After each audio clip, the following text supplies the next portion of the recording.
The competition is about to begin.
可以衝線啦，因為咧係兩天嘅賽事咧，3位嘅運動員頭3位咧都係可以順利去到決賽㗎。我哋亦都係睇下，希望佢可以再打破自己嘅紀錄啦。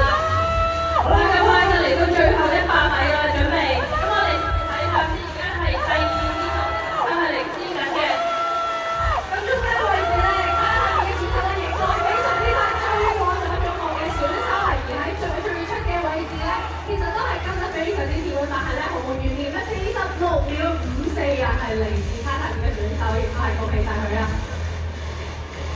時間，哎呀，48秒23，我諗我同呢部咧都係非常之上數嘅一份，都好希望咧佢可以打破今朝嘅紀錄啊！你哋相信嘅人都係好開心，因為佢。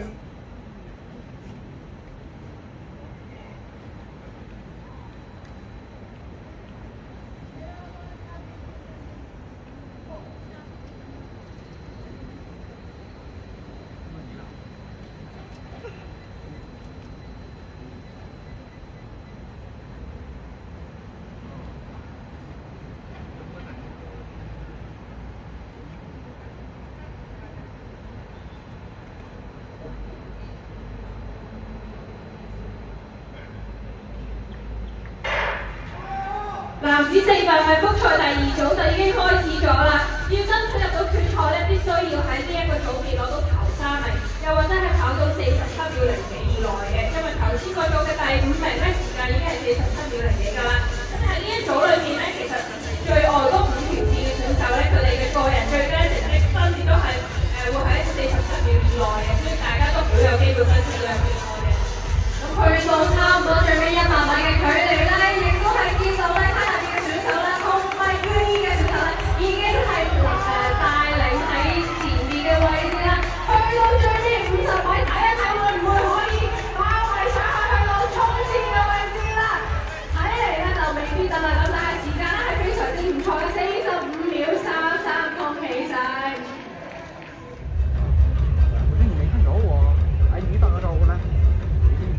男子400米嘅 semi final 之後咧，接住落嚟就會係男子嘅10項全能，最尾今日第1日。